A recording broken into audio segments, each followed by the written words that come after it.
Okay, hi everybody. Today is Wednesday, March 17th, at least in my time zone, and you are at the Kubernetes working group, k8s-infra working group, bi-weekly meeting. I am your host, Aaron Kirkenberger, also known as SpiffXP on all the places, occasionally known as Aaron of Sig Beard. We're all going to watch this meeting is being publicly recorded and will be posted to YouTube later. So we can all watch ourselves adhere to the Kubernetes Code of Conduct, which essentially is be your very best self to you and others.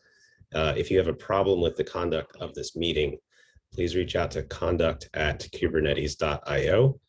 You are also free to reach out to me privately on any of the places I'm available. Okay, thank you all for showing up. Sorry for the confusion over what time is and how do time zones.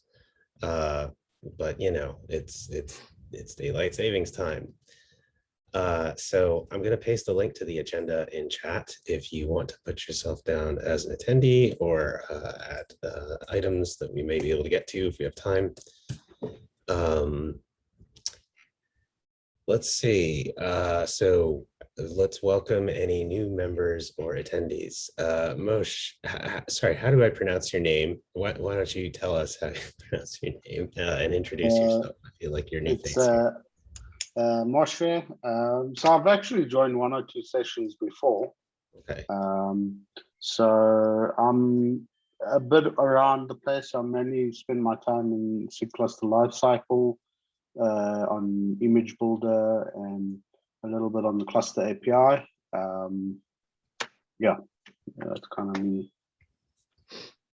Okay. Welcome. Good to have you around again. Even if I'm really terrible at remembering names and faces. Okay. So anybody else want to say hi or hello? So it's fine. I'm going to move on to the next part that we usually do, which is we look at our building report. As I find the doc. Sorry, give me a moment. I'm going to share my screen. And maybe the illustrious Tim Hawken will take a look at billing from his side and see if it lines up. So that's our spend over the last 28 days. Let's see what that looks like with a graph.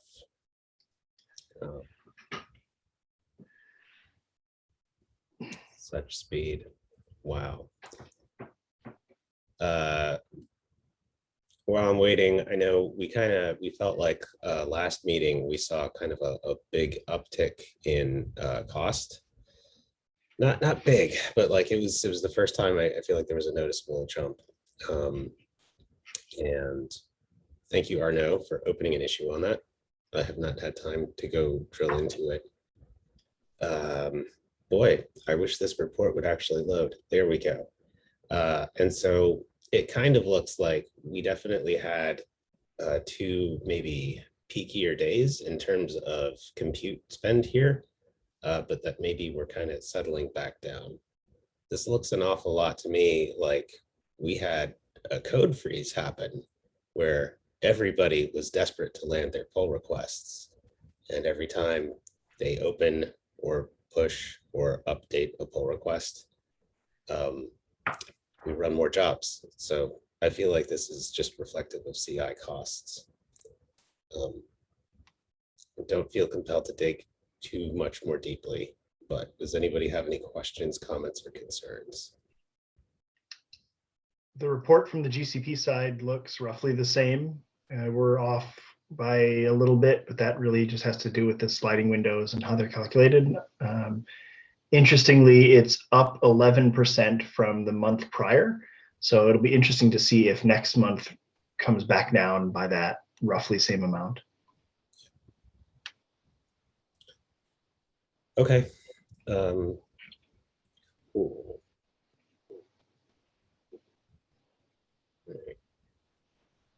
Next up on the agenda, I wanted to go through some administrivia. So That makes it sound really small and tiny. I don't know how else to, the other only word I had was meta. So first, I want to congratulate Arno, our newest k8s infra lead. Thank you, Arno. Welcome, re-welcome, whatever. Arno has consistently shown up and done great work and has been pushy to Tim and myself and Dims to remind us that other people want to help out. So I'm really looking forward to continuing to work with Arno. Bart reached out and said that as much as he really wants to help out with this group, his availability is kind of diminished right now. So he has to be moved to emeritus. So thanks to Bart. So the next item, Rian put on the agenda, but I also had meant to preempt this agenda item last week, but I didn't get to it in time, which basically time zones are a man-made construct that are horrible, but we all live in them. I feel like maybe we want to look at a better meeting time that accommodates the fact that we have people in as many time zones as we do. So I just learned before I pressed record that Rian's in South Africa right now. So I don't even know what time zone that is, but I know we at least have people who span GMT -7 to GMT +13 right now.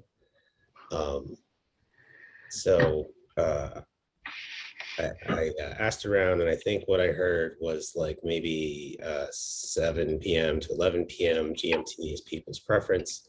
Another thing to keep in mind is that by March 28th, folks in CET are going to jump forward an hour.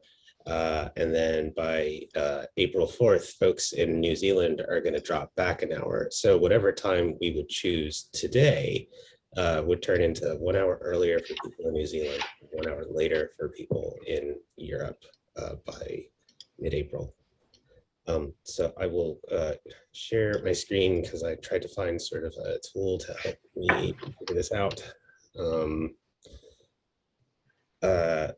Ignore the place names. I don't know where we actually live. I just wanted to get the time zones. So I felt like if I picked, first off, this limits it to what it thinks are local office times. So I can't quite go all the way to GMT, but I sort of felt like maybe 1600 GMT might be a really decent compromise. Because if I look at it right now, if we were to pull the trigger on this for next meeting, Paris would have jumped forward to 10 p.m. by this time, or CET would be at 10 p.m. And then Auckland will eventually drop back to 8 a.m. So that's my suggestion. I was thinking if you want to talk about it now, we can. I was also going to throw out a doodle with sort of some time ranges here. And I'm also open to the idea of shifting days if we need to do that to accommodate people's schedules. Thoughts?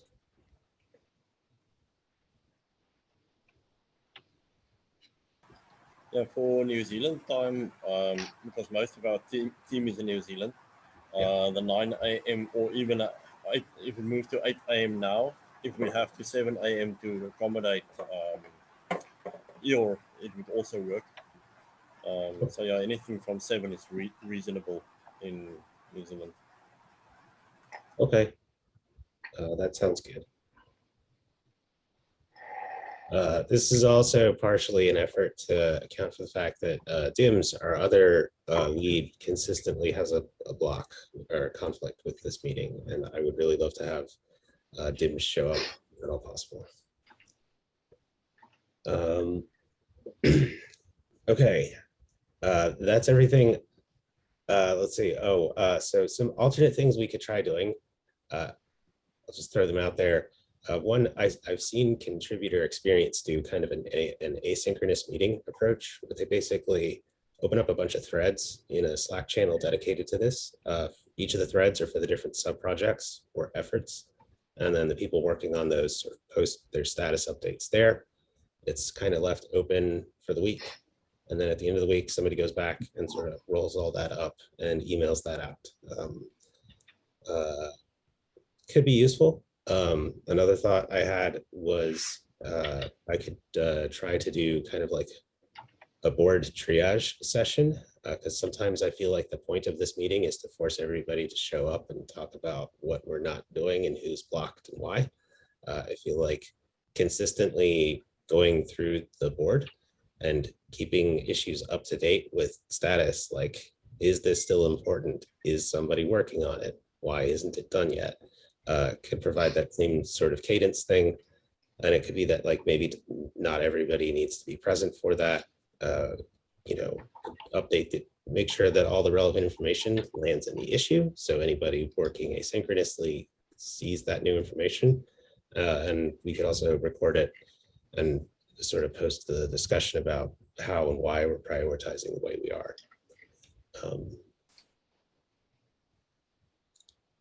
Anyway, the last thing is I apologize for the recordings not getting up in time. There's an issue with the automation between Zoom and YouTube, and I'm going to have to create a new meeting anyway to try and get that hooked back up. So in the meantime, I'm uploading things manually to my own personal YouTube channel and then adding them into the k8s-infra playlist. So if you're like looking for new meetings by following the YouTube channel or the Kubernetes channel on YouTube, and you're wondering where they are, they're on my channel, where you can also see SIG testing meetings and random recordings of me playing drums. But if you just want the k8s-infra meetings, there's a playlist that I'm happy that I believe is linked at the top of the meeting notes. Yeah, it was really funny when I showed up to Google on my first day and everybody was like, so how are the drums going? I was like, oh, those are public and in the same place as all the testing meetings. And YouTube is suggesting the drumming videos. That's cool. Okay, yeah, that's out there. I'm gonna hand it over to Rian to talk to us about sort of the plan to maybe move k8s.gcr.io to something like registry.k8s.io. Thank you. I'm speaking on behalf of Hippie as he is hopefully still sleeping. It was only 5 in the morning here. Excuse the rain on the tin roof on the side if it's a little noisy. So we at the moment are trying to access the logs. We're working with CNCF between Hippie and Eeyore and Bianca. They're busy sorting out the last bits. We are ready for the logs, but we don't have access yet. So as soon as we have access, we will be able to start evaluating what's inside. Aaron, is that from your side that you want to see the policy, discuss the policy? Yeah, I think I was going to ask real quick because I mentioned it during, I assume, what Moshe is here to talk about. Like at some point, we need to make sure that people who have access to things that potentially contain PII are actually following what the CNCF's rules are for handling PII. And so I know that basically I want to see what it is that you signed or like what the rules are that the CNCF is asking you to adhere to, because I think we should make sure the group as a whole is aware of what these rules are and we can apply them consistently throughout. I don't know. And I'm sure that's not a problem. As soon as it's available, I'll ask EP to share it with you. And yeah, it would make sense to carry the same across the different projects. Then the next 2 topics is, I do not know the content in depth, but I can just mention that we are busy having conversations with Docker distribution and with Harbor, so you can have a look at the images of the issues there. So there is some conversation around how to migrate and what's the options with Harbor and Docker distribution. And then we did create an issue for getting a playground where we can start testing our infrastructure movements. So yeah, that is in progress. So I will get back to you. I assume after code free, test freeze would be a good time. Yeah, probably. Yeah. Did, did we decide on a group that we were going to put people in to govern access to the raw logs? My plan was to create a group specifically for the purpose of access to just these GCS access logs. That sounds good to me. And I was going to start with whomever has signed this document. So I'm assuming this is Rian and Hippie and Caleb and folks from that team. But I want to, that's a great start. But I feel like we should ensure that that sort of process of, oh, there's PII here. We should make sure that we know what the rules are, and we should make sure we've got people who have agreed to those rules. So Aaron, are you saying we're waiting for an actual document from CNCF folks? I think so.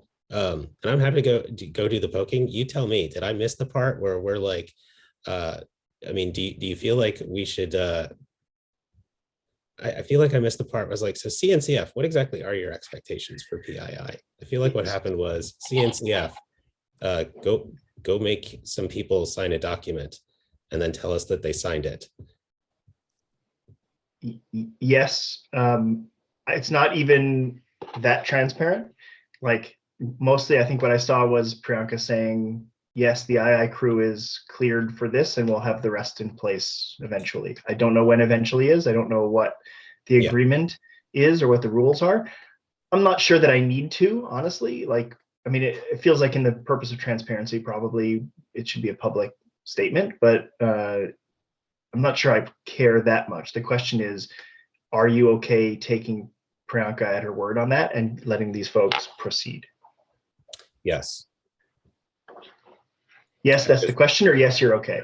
Yeah, sorry. Yes, I'm okay with that. But I feel like this is very this is a very specific set of data. There are other sources of data that we should also look at. Okay. From a tactical point of view, Rian, do you guys want, what do you think is the right approach? Is it give you a playground and let you make a mess and then figure out what we're doing and then blow the whole thing up and do it for real? Or should we turn on real logs and grant you real access to real logs so that you can actually work with real substantial data?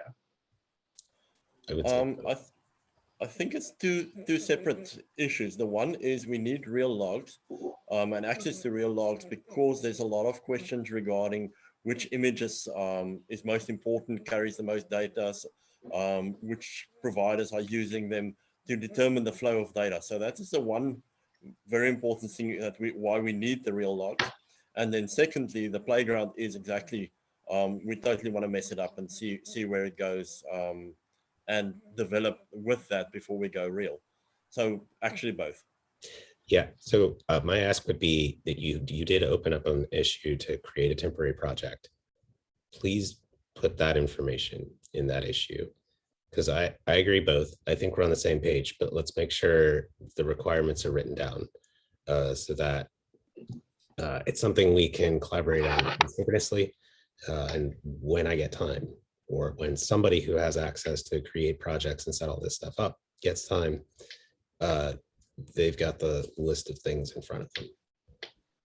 But all that sounds pretty non-controversial to me. Have we written down the name of the group or even put it in groups.yaml? No, we haven't. Do you have a preference for the name of the group? Not particularly. Naming is hard. Okay. I don't care as long as it's fairly obvious, like, you know, PII access or something, which we can then use to add, like we could go make the script changes to turn on access logs for all of our buckets and start with that, right? Like that'll start collecting data immediately. And within a day or two, you'll have a body of really decent data to work with. Do you mind if I make it a group that's targeted at access just to these specific logs? I feel like a group like PII Access is a really broad term. It is. That's fine. Scope it however tight you want. The word PII should be in there. Probably PII should be in there. Okay. There's one more question. We have GCS Access Logs, and we have this load balancer that fronts the DL stuff, or I don't know. Justin set up a load balancer that fronts some of the artifacts. So that'll be a separate source of logs. Do we care about which one we start with? Aaron, I think you might be better informed about the logs. I feel like the GCS Access Logs are going to provide the most informative data, and then we can work at getting access to that other stuff. I suspect that is true. At least the GCS logs are where the bulk of our money is going right now. So that's probably the most useful stuff. When we figure out if there's going to be sort of a unified access or not, and how we're going to do mirroring or not, we may have to shift what we're doing, but I think the analysis won't fundamentally change. Okay. Basically, if one option that was discussed was sticking an HTTP load balancer in front of GCR as part of the mirroring protocol. And if we did that, we would be using the HTTP logs instead of the GCS logs. But hopefully the analysis will be the same, just the source of data will be different.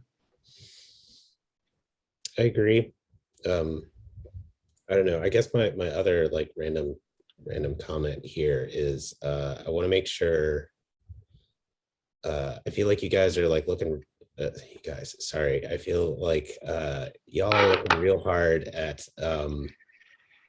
like Harbor.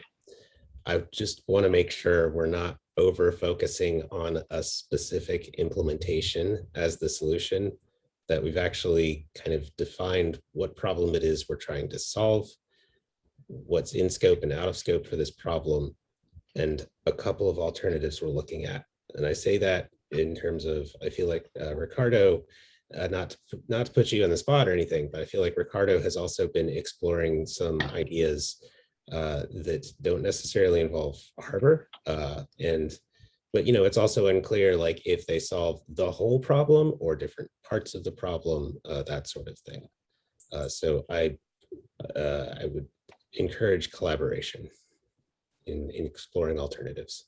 Yeah, about the Harbor thing, just to clarify, I am like, we use that in my current job. I just think it's going to be probably one more thing that we will need to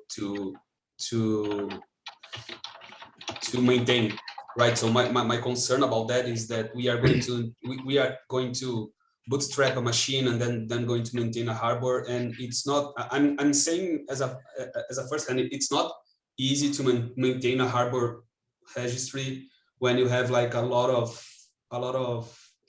repos and a lot of things going on, and to update that. So this is going to be probably a maintenance issue for us. That's just my concern about moving to something not managed by Google or by Amazon or something else. So I've just started to look how can we solve the problem of the storage thing, because I guess this was something that I've listed on the last meeting, that because we have like this replicated in 3 registries, and then we have like traffic from those 3 registries and also China users. So I've started to dig into how we can solve that with CDN, and so far I got some good things working and some other problems. I can show you quickly if you want, because I promised Hippie that I would make a really simple diagram. Sounds good?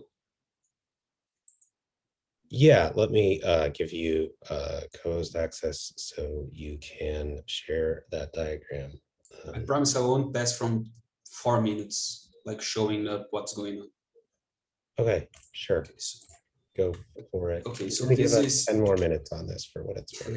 Yeah. Great. So this is. Okay. Oh, hold on. Share screen. Yeah. So this is the diagram. I don't know if that's already showing up, but this is the diagram that I was working with, like having the k8s.gcr.io that I guess it's an alias for the US artifacts, and pointing the CDN to the k8s.gcr.io. So I've sent to you a command in Zoom chat that if you do that Docker pull, it's going to pass through the CDN from like Guarulhos or Lisbon or San Francisco or Tel Aviv or any CDN that's close to you by an unicasted IP that I have allocated for this Docker registry. And then I guess, so I don't know if this is what this is what goes on, but probably this goes through inside Google Backbone and points to the k8s.gcr.io registry. So I've asked some folks to make some experiments to see if this is fast or if this is slow, and like I have one person in Europe that say that was really fast, and one person in India that say that was really fast as well, and some CNCF ambassadors as well. So this is actually what's going on. So we have like this unicasted IP passing through the CDN, and I'm forcing the request header to point to the k8s.gcr.io, even if I am pointing to here. So the registry answers well. So this was the CDN configuration that I've used forcing cache. So Ricardo, let me quick give you a peek at what's happening behind the scenes. Can you go back to that? Yeah. Yeah. When you hit k8s.gcr.io, that is an anycast, well, not quite anycast, but whatever Google's doing for their stuff. That will enter the Google network at whatever point of presence is closest to the client, and will decide based on that whether to route you to the US replica, the EU replica, or the Asia replica. And those replicas are multi-regional within the continent. So like there's 2 or 3 in the US and 2 or 3 in Europe and 2 or 3 in Asia. So it should be fast. The CDN front end here doesn't add much except possibly distributing the download bandwidth even further, pushing it out towards the edge more. What I'm really interested in, maybe you'll get to this, what I'm really interested in is how do we expand that backend set so that it's not just k8s.gcr.io, but also something.amazon and something.azure and something.china. Okay, so this was a good question, Tim, and to point that to you, I have this backend that I'm pointing actually to let me see if I can edit here, to an external origin, right? So I could use the CDN and point to, as an example, add another, sorry, that's in Portuguese because of my browser, but I can add another backend service pointing to maybe to Amazon or to Docker.io or anything else, because they all of them, they follow the same I guess the same schema, right? So you might have like the name of the registry / path, comma version or comma fag or something like that. So we could use the load balancer in front also to rewrite those, right? So I can make some rules and say, okay, I'm gonna send this to my backend here, but if I have like a specific path, I can send that to another backend. The problem here, the biggest problem here actually, as you were saying, it's not because of this, but because, as an example, Google rewrites the blob. Even if I ask here for my CDN, when I ask the blob of the image, it rewrites to the GCS. So I cannot rewrite the GCS, the found response to the GCS here. And this is a problem. I'm cache hidden and I'm going through the CDN for the manifest, but I was thinking, oh, those answers, they are really small. What's going on? So I saw that this is going through the storage.googleapis.com, which I saw that was entering in my case through Argentina. But yeah, it's this is the main problem. So I can take a look if I can use like the balancer here or I know that I can use also from CloudFront the same way, but I was trying to make this work in Google CDN. I know that I can specify backends per path or per just randomizing them. But because of the nature of the Docker pull commands and the OCI theme, right? It's pretty hard to preempt the path that's going to be used. All right, thanks for digging in. Keep going. Good luck. So I don't know nearly enough about how the image pull protocol stuff works behind the scenes. So you're already beyond what I have any experience with. So yeah. Good luck. Thank you. Yeah. So that's all. Yeah, thank you for walking us through this. I think this is exactly why I want to make sure that you and Hippie's team are talking through possible paths to implementation here, and really appreciate your help here. Okay, Michael. So to add a bit of context, so with the CDN, for example, it would by default be a proxy to different backends, right? So the backends being AWS or different other clouds or GCR, then everything would be proxied, which would end up, or the bandwidth would end up in our CDN and on our bill, basically.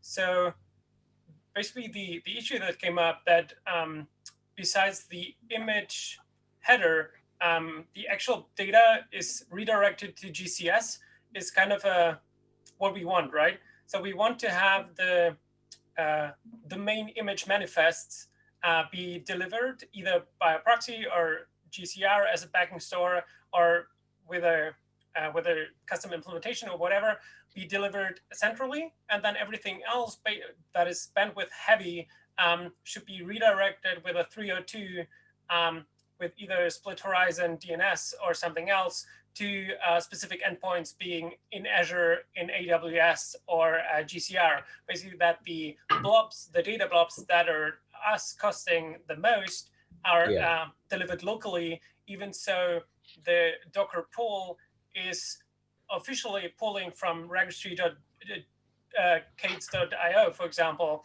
but because Docker has the ability to recognize redirect similar to Git, the actual data blobs in somewhere else, right?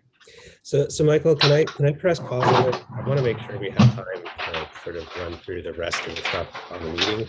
I think, I appreciate your interest in helping to come up with a solution and find the problem and stuff. So I think it would be great if you work with Hippie and the rest of the team to kind of let's help define the problem away from this meeting, and let's come back to this meeting sort of with a proposal of what we think that the problem is, what we think the requirements are, so on and so forth. Not to cut you short, but I did want to respect the rest of the stuff we have on the agenda. I will do so by kicking my thing off the agenda, and let's just have Moshe talk about the agenda item he added. Cool. Before I get there, just a comment on the Google groups for the restricted data. So what I would recommend is actually using two different groups. So you have a PII access group that governs the compliance. So these are the people who have gone through the compliance routes to enable them to access PII data. And then you have another group to define where they can access. So you split those kind of roles and responsibilities into two different teams and two different roles. I think in the long term, that will make it easier as you get more and more PII type requirements that need to be met. So that's just a comment there. In terms of on call, so I understand. Here, let me give you screen share access. You can show us your doc. Cool. Okay, you have power to do things. Please don't kick me out of the meeting. Cool.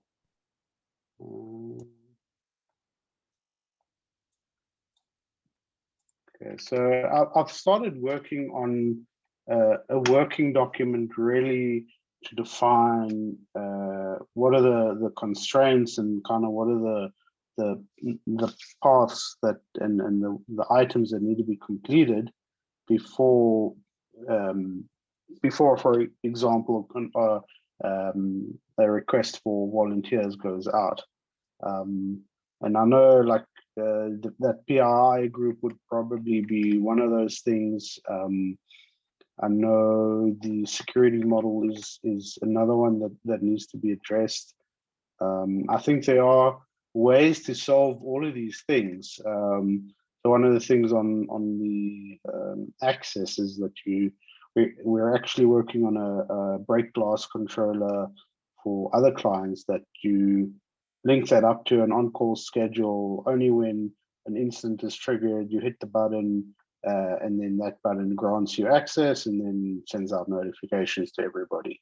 So you can trust but verify, or trust but not give blanket access. So I think there's lots of ways of solving these problems, and I think that we just need to define what it is those problems are, put the solutions on the table, and work out who can or who wants to help try and solve those things, so that we can actually move forward. One of the other things is kind of splitting the on-call versus contributor roles or contributor ladders. So I think those have different roles and responsibilities, and I don't think we should link the two. So you should have a separate on-call ladder to a contributor ladder. One gives you rights to commit code, and one gives you rights to fix things that are broken that may need code changes after the fact, but one is really about applying band-aids when you're bleeding, and the other is how do we improve the health in total and don't reduce that health. So that's kind of my thoughts on the matter. I don't know what everybody else thinks.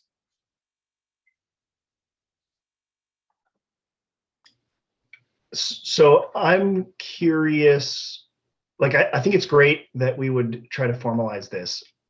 We're in not a great spot for anybody new who wants to try to pick up. In fact, we're not even in a great spot for somebody who knows what they're doing to try to pick up stuff. Like I don't know anything about some of the dimensions that you've listed here. I couldn't help you if Prow went down, despite holding all the keys. So the question I guess I have is two parts. One, can we do this before we've really established runbooks? And is there some underlying syndrome that you're trying to address through this? Like something more urgent? No, so I think part and parcel of sending a call out would be to build those runbooks. I don't think you can do this without those runbooks. So there's, I think, a set of criteria that we need to meet before you can say, okay, let's start requesting people to be on call, or ask people to start applying to be on call. So I understand there's a lot of legwork to be done before that, and that's something that we can allocate some bandwidth to. But it's if we set the goal and we work towards a goal, it's much easier than we have this big problem and we need to solve it and we don't know where to start and we don't know what the milestones are, and so like I don't want to put in a whole bunch of effort and then 3 months, 6 months, 12 months down the line we're like, yeah, but we still need to do X, Y, and Z before we can enable this. So if we put a plan together to say this is what we need, this is what we all agree that we need, and then it becomes an objective measure as to when that call goes out and how you process applications for on call, or how you communicate this intent. So that's the one aspect. In terms of is there something urgent? I don't think there's something urgent per se. So this came out of the certificate expiry that occurred the other day during, I think it was around 2 a.m. At night, and I picked that up like 12 hours before the certificate was due to be expired, and I tried to get hold of people, and like there was nobody available who had access to do anything about it. And that was like a really simple thing that could have been fixed. Like it doesn't require, so that was an example of the type of on-call that I think is necessary. Is on-call for people with access, or on-call for people who can get access at a break glass level. So I think things like PROW and stuff like that, I think is completely out of scope. I think those are things that we need to understand how we protect those clusters from on-call, so that on-call can't impact them or break them in any way, and have a separate PROW on-call. And I don't think that really needs to be a 24/7 365, because the impact of that is much lower than if core k8s serving goes down. So packages, registries, DNS, those type of things is, I think, the things that we want to put in the scope of 24/7 on call. I'm glad you said the last part, because I agree that something like PROW like demands dedicated ownership, right? Like there's no way that we can enlist a volunteer army to, I think, get that level of depth and do other stuff. Like it doesn't seem like a reasonable requirement, at least off the bat. The rest, I guess I don't disagree with, except that I wouldn't characterize the cert stuff as normal or simple. Like it's kind of an extraordinarily weird situation that cert manager doesn't handle it properly, and we've painted ourselves a bit into a corner. And we know 6 months ago we set a clock, and 6 months later we had to reset the clock, and 6 months from now we will have to either have fixed it or set the clock again. But eventually that needs to stop. I don't have any concrete argument against getting better run books and trying to drive towards this. I mean, right now, honestly, I'm looking at your list. Some of these things, like the website, if it goes down, there's a very small number of people who are going to get paged, and an even smaller number of people who can do anything about it. So that's not a great situation for us to be in. That said, I'm sorry, I'm just talking to hear myself. I don't know what I'm saying. I think, I guess I would love for somebody to articulate what the plan should be. And I think this is a fantastic start. Like for real, I can't even tell you how long it took me to try and articulate what the plan should be for what even is the infrastructure that we are trying to migrate out of the project. Who even owns about it? Who are the stakeholders? How does it work? Why does it work that way? Should it work that way? And like that's kind of the prerequisite to a whole bunch more on-call responsibilities showing up. But I think like we should definitely think about with what we have, do we have enough to do on-call for certain pieces or portions of this project? How do we do better? So I would love your help in continuing to kind of spec this out, lay this out, and see if we can put together milestones and encourage people to show up. I feel like one of the models we sort of have here is that there's specific services that run on like the AAA cluster. I think it'd be neat to figure out how we make sure those people are capable of running their stuff and fixing those problems. And then we can kind of go back to the other layer of like, there's super critical infrastructure, and we need to make sure that we understand how that works too. To your specific problem of like nobody being awake at that time who had access, this kind of part of why Arnaud is is a new lead here. Arnaud and Bart are both in the CET time zone, which is not going to provide us full follow the sun coverage, but it does guarantee we have a better shot at somebody being awake in a time zone where other contributors are also awake.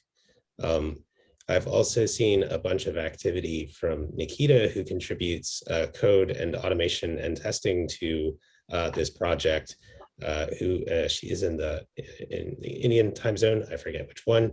I just haven't really put her on the spot yet, given that adding India to the mix in terms of scheduling this meeting and whatnot would be even crazier. But I think, like, you know, it's sort of that organic bootstrappy thing where, like, the people who are interested in showing up and doing the work and helping out, like, we're gradually trying to build up that pool of people and make sure that they don't all live in a single time zone. So if you are interested in joining that pool of people or describing what you think the formal process should be to get the requirements to join that, and, you know, what infrastructure we need to build or stand up to support that, and then, you know, who do we need to maintain that? Like, I think you're proposing a very reasonable thing. We just need help. And just to be clear, there isn't, as far as I know, there isn't a single list that we've written down anywhere that is maybe as clear as what you've written in this doc in terms of what are the things that we need to, that we own, right? And your list certainly isn't complete, but the problem is that it spans levels, right? There's Google service-oriented stuff like DNS. I started to write this in the chat. There's stuff like DNS that is just a Google service, and if it goes wrong, I don't really know what we're going to do about it, right? Like, we sort of assume that the service we're working on works, but it would still be nice that there were people who could poke at it if something went wrong. There's stuff like Prow, which requires some much deeper expertise to really understand what's going wrong, and, like, I don't want to wear that crown. I'll happily leave that to Aaron and the other SIG test folks. And then there's stuff in the middle, like running the clusters and the things that run in the clusters, right? We cross that boundary. As infrastructure, we own the clusters, clearly. And so if something went wrong with the cluster, we'd want to know. But we also run some number of those smaller services on there, like Cert Manager, great example, right? It's infrastructure for the cluster. Somebody probably needs to really own it on our end. So I think that we should split what needs to run inside the cluster versus actually running what should be, or fixing what should be inside the cluster. So you can have a contributor ladder for changing stuff inside the cluster. But I think once something is in GitHub and this is what should be running, that type of ladder should be different to somebody who's just tasked and enabled to make sure what should be running is running. Sure, we have different Google groups for each of those roles, right? And though we haven't consistently named them in terms of spanning the in cluster, out of cluster divide, it's pretty obvious. Like, we have cluster admins and RBAC dash Cert Manager and those sorts of groups. So we have some place to designate ownership, but I don't feel like we're actually demonstrating it. Yeah, like, I think a great symptom of that, for example, is we don't really have very consistent labels to apply to our different issues for me to understand at a glance. Is this something that's outside of a cluster or inside of a cluster? We have these vague, like, cluster management versus, like, infra management things, but I don't think we are naming specific categories that, unfortunately, some are horizontal, some are vertical, some are just very specific blobs in one section. I would love your help in kind of trying to put together that taxonomy, even just in, like, label form. And maybe we can sort of converge to, like, sort of the same label and sort of the same Google group for privileges and roles, and sort of the same set of owners. kind of live in sort of the same location for this service, this app, this piece of infrastructure. Then it becomes really clear who owns what. So also coming back to, I agree with you. So I think also coming back to the DNS thing. So if DNS goes down, so maybe the on-call person can't fix anything, but if he has rights to log a support ticket for it, and it can go through to the Google DNS team, like any DNS customer, then I think that meets the on-call requirement. So it's not necessarily that they need to be able to fix it, but they need to be able to take it to the next step and the next escalation point. Which probably is a bit harder because the groups are scoped more on their specific items, and support is taken out of that, if I'm not mistaken, because filing an issue with support is a really high up the ladder kind of thing. So that might be an issue. So the escalation path could be, correct me if I'm wrong, that basically per service we should try to have basically coverage in terms of different time zones for that specific service, say DNS, people specific to the DNS thing that can debug or something like that, but they can't do the creating the support ticket, but they can analyze that it's not on us, but on Google, for example, and then they would escalate that to, say, currently the admin team, which has access to everything, including maybe creating the support tickets, where now with Ono, we have the ability to be a bit more time zone spanning. Is that right? So what is the security risk or the risk of somebody creating a support ticket? I just want to call out that we're at time right now. And so I feel like I feel like we are very receptive to your input, Moshe. And Michael, again, I'm very receptive to the idea of y'all hashing this out offline and kind of helping iterate on this until we get to the point where there's a more fully formed proposal that we can kind of agree on and break out, and then figure out who's going to work on this and get it get it moving forward. So I think this is really a really great start. What do you need from us to help you move forward? I think feedback. So if you can maybe just review this doc and tell me what I'm missing, what I should add, what is wrong. Okay, I guess like I kind of want to caution that a problem I have run into in the past is I spend a whole bunch of time creating this very crystalline, perfect structure of the work that needs to be done. And then it never gets done because I haven't really thought much about, like, how do I incentivize people to do this? Where am I getting the people from for this? So on and so forth. Now, I think what I got out of the issue you filed to start this conversation was like, yeah, but you still need to be able to call for volunteers. Like, so this is about kind of figuring out, like, when are we ready to make that call for which parts of the infrastructure? And I think that's cool, but yeah, I don't know. I just feel like we got to make sure if you build it, they will come. I'm not sure how often that actually pans out with this sort of work. So that's why the distinction between the on-call versus the contributor ladder. So if you put out an on-call for volunteers to follow the contributor ladder, that ladder is a lot of chopping wood and carrying water and a lot less reward.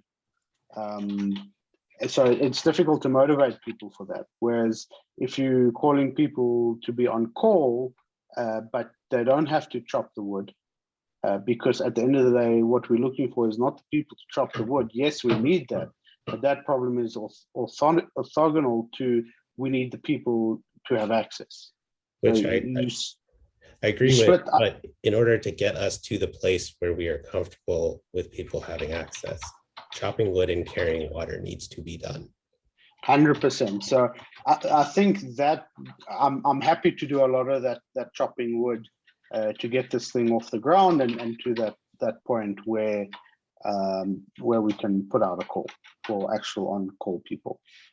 So I'm prepared to commit time to this and take and follow it through. That sounds awesome. And yeah, I hope I'm not sounding like a jerk. I'm definitely not asking you to be a hero. No, like, yeah, being a hero is not healthy. So many times. maybe concretely, like we can, first of all, this list is a good start, but incomplete. Maybe we can flesh out the list and sort it two different ways. One by like ease of approach, like DNS is a relatively easy thing to say, hey, I'm on call for, because there's really nothing to do, right? Except to say, oh my God, it's not working, you're right. Versus like Prow, which like if it's not working, you're actually expected to do stuff, right? So there's a spectrum there. And then there's a spectrum of like importance. Like what are the things that we think are uncovered that are most likely to explode in our face? Yeah. And to the concrete thing Moshe said motivated him to sort of start this conversation. And I've said it in Slack, like Mutters has been a hero multiple times for us now. We really need to stop doing that to him. We really need to prioritize making that a thing that can be, that people can be on call for, not just totally right. And honestly, like in terms of demonstrating the ownership that I think will make this successful, it's not just learning to do what James has done 3 times for us, but actually pushing on Cert Manager and saying, hey guys, this is an actual problem that we need to fix in Cert Manager upstream, or looking for an alternative solution. If Cert Manager doesn't care to fix the sort of operating mode that we find ourselves in, either we change our operating mode or we change our certificate management system, right? Like all options should be on the table. But that's the level of ownership that I think we need. So I think fixing that the underlying problem is different to when it breaks. So splitting those responsibilities. If you ask people to do both, you're going to get a very short list. Yeah, I agree. That's true. I agree. But oh. yeah. Sorry, and we are over time. I have to drop off. I'm late for a meeting. Oh. Are we going to carry this? Is there an issue that we're carrying on in this or something? I think the issue that Moshe opened is probably a great place to like post a link to this doc. I'll do that. Send something out to the mailing list. Post it to the channel. Let's get some eyes on it. Cool. I'll do that. Thank you for pushing on this. Yeah. Thank you for pushing us. Cool. All right. Thank you everybody for your time. It's great to see you all as always. And I look forward to seeing you online and back here, maybe different day, maybe different time in about 2 weeks. So take it easy, everybody. Happy Wednesday.